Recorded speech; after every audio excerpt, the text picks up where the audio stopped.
Yeah, it's the Weege Show, and we got 2 strokes back here.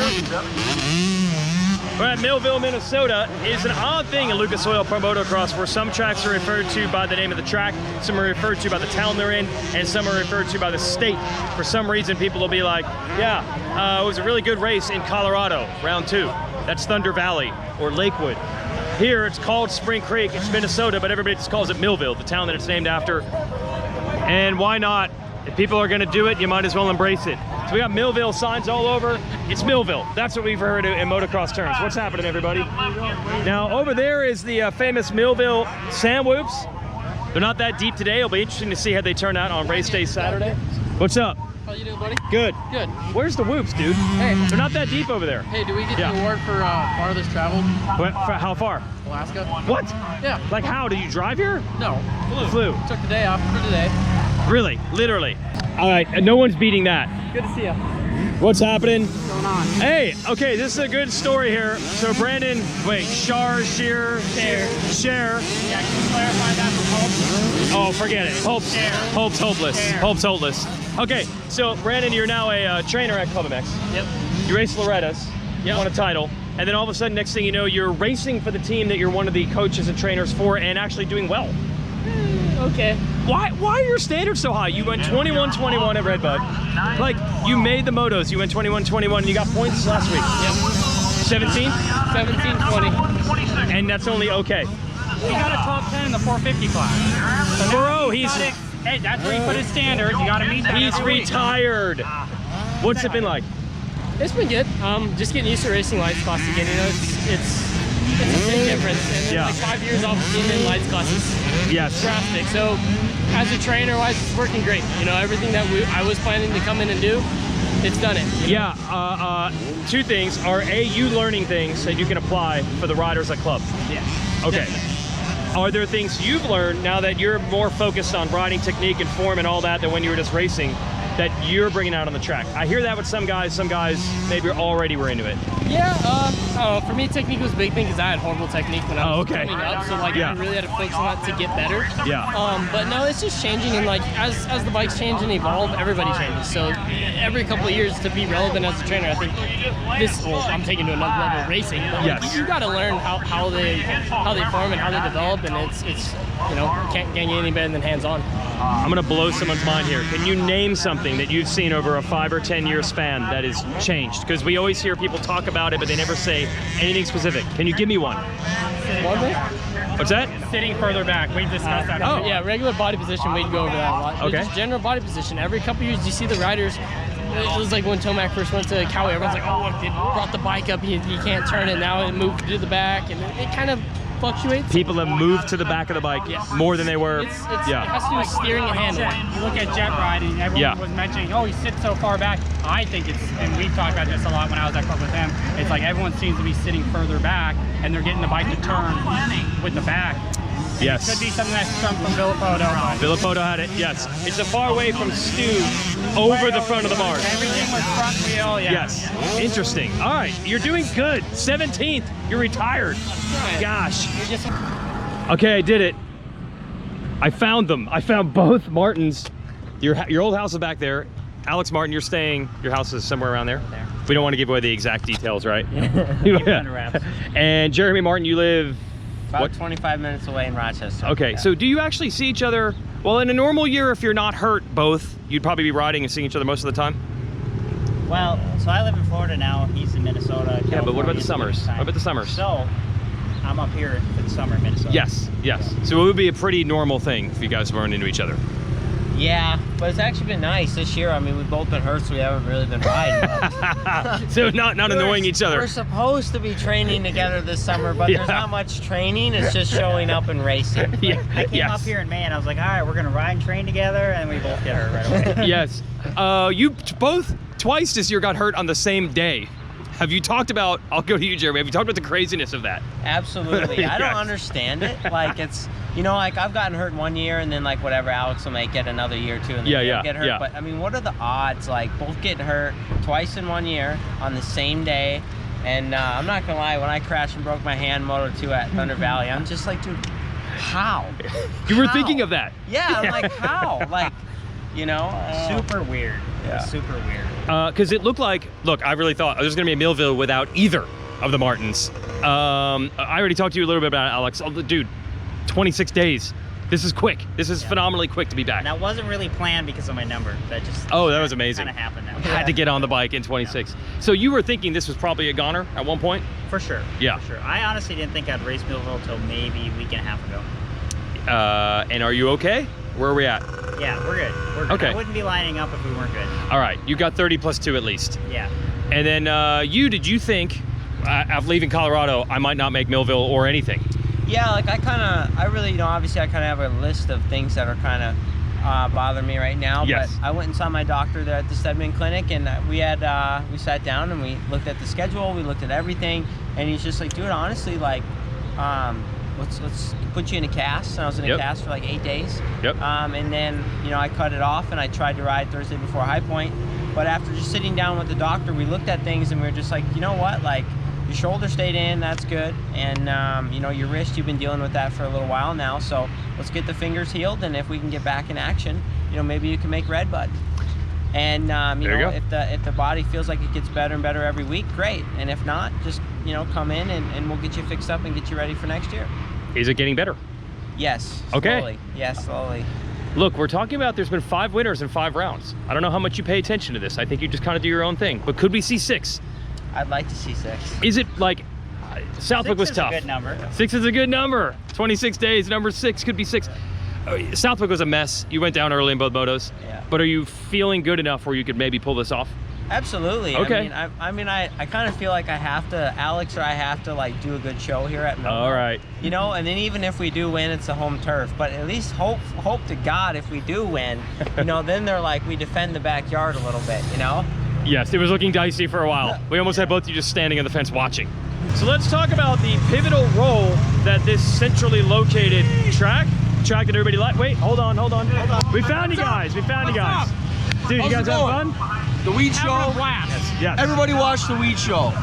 Please. RacerX.com. Let's go. I appreciate all this. Now, you guys, are you local products? We are. Yeah, local from Minnesota. Do you ride here, race here? Racer, never missed one.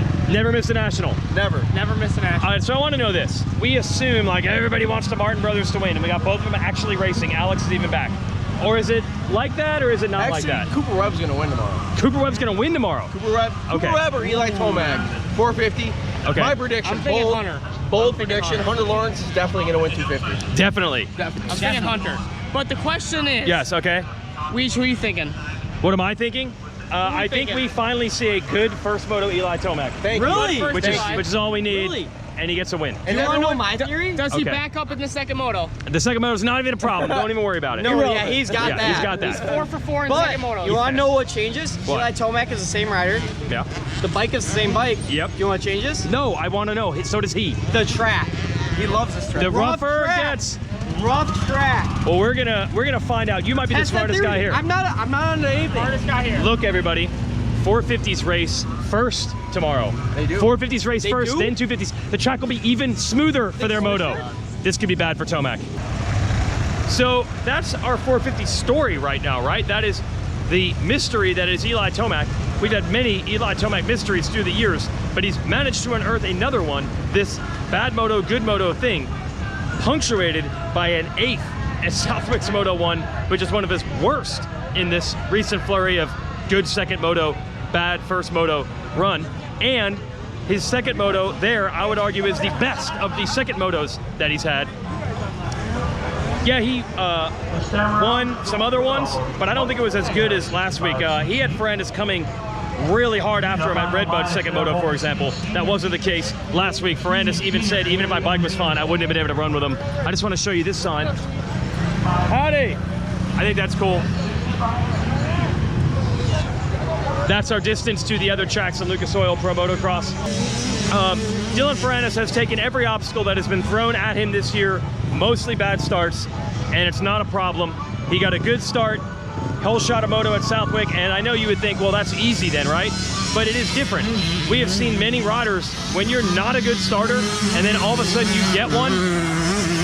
Listen to the 2 strokes. Good job, kids. We We have seen past riders who are notoriously not hole shot artists. When they do pull a hole shot, it's such a shock to the system. It's so different, it's so weird that they actually do not ride well. Good job by Ferrandis by adapting and being able to handle getting a hole shot. His first couple laps are okay. Barcia was keeping him honest, but then he got into the normal Ferrandis race rhythm and pulled away. Got to save some energy from Moto 2 that he wasn't even able to use because he had to nurse the bike home because it did overheat a bit and some steam was coming out as you saw on TV, but it wasn't a huge problem and he still got the overall with third in the Moto. But he was mad at the end of the race. He was mad. He wanted a shot. He wanted to leave it all on the racetrack, risk it all to try to run at least Ken Roczen down for the number 2 spot and make up more points. Again, Ferrandis admitted, I'm not catching Eli. He was too good even if my bike was ready. But that competitiveness, that is the difference maker right now. I thought we had gotten to the point in this sport where everything becomes so homogenized. Everybody has trainers and nutritionists and chiropractors and everybody rides and trains together at facilities where everybody knows exactly what the conditions are going to be like every day. There's risk taken out of it. There's guesswork taken out of it. Star Racing is an example. Now they've bought Ricky Carmichael's goat farm in Florida and they're all riding there together. Everyone has these dialed in programs. I thought it was getting to the point where the science behind the preparation was taking away from, you just got to grip it and rip it sometimes on Saturday out on the track. But Ferrandis is really showing that sometimes there's just a whole nother level just wanting it badly. Are you promoting yourself? No, I said Spring Creek 2021. Yeah, that's right. Mark the territory. I like it. Spring Creek 2021. He said Spring Creek, not Millville. Ferrandis is showing that there's still ground to be made if you just simply want it really badly. What's happening? Bike looks good. That's a Honda. You know, this show is brought to you by Honda and the Talon Sports Side-by-Side. We've got a variety of models for you. If you're an East Coaster, we've got the X model. It's narrower. It is very nimble. If you're a West Coaster, we've got the R model. It's a little bit wider, long wheel travel. This is Guy, our track announcer. Hey, what's going on Hey, here? Guy, do you remember about 15 years ago, we were in the tower interviewing this Ryan Dungey kid? And he was sweating. Name's familiar. Why do I know that name? And he was making his pro debut, and he was sweating, and he was nervous, and he actually did pretty well, and he turned out to be pretty good. The best part is I still got that number plate on my shop wall. No way. 142. When he raced there. Very first 7-7. And I guess he did pretty good. He went somewhere. Yeah, he did all right. Coffee or something? I didn't get Yeah, he's an entrepreneur now. Yeah. That's Guy, our track announcer. A lot of good Minnesota riders have come through here like Ryan Dungey. But Ferrandis is showing you can make up ground just by digging deep late in the race. And I have been showing you how much fun you can have in a Honda Talon Sports side-by-side with the long travel or the narrower East Coast model. We got 4-seater models for the family. I got to get my hands on one Honda, hint, hint. So check out Honda Power Sports and the Talon Sports side-by-side and enjoy 1,000 cc's of power, paddle shifters, and an exclusive dual clutch transmission. Fun for the whole family, life better side-by-side.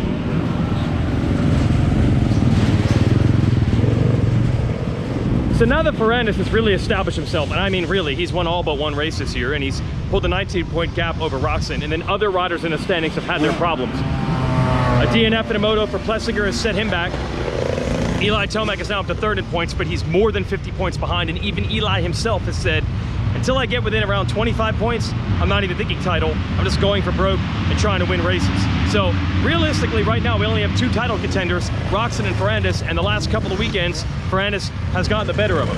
Now, it's interesting that Roczen at both Redbud and Southwick said the soil conditions he wasn't quite as comfortable with. You kind of have the hard, slippery base with sand on top.